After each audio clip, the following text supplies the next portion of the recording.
Hey everyone, welcome back on my channel. Today I show you how to repair the old Facebook app on iOS 7.1.2 or just on old iPhone with old iOS. So let's begin. First of what we need is old iPhone with old iOS, and the iPhone must be jailbroken. That's important, so please check it and then follow next step.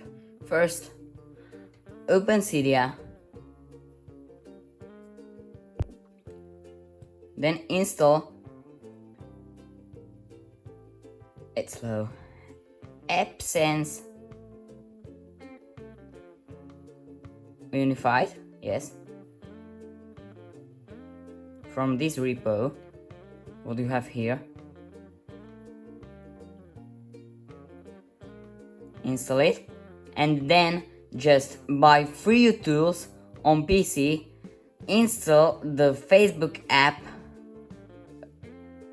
.ip file, the Facebook app version 25.0, and once you have installed it, open it.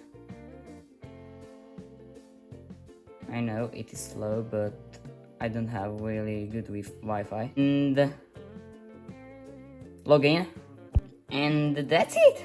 The Facebook app is working. So I hope you like this video. Don't forget to like, subscribe, and please watch my other videos. And if you want to know how to repair this YouTube app, just watch the video what you have in the description down below. Okay, and see you in next video. Bye.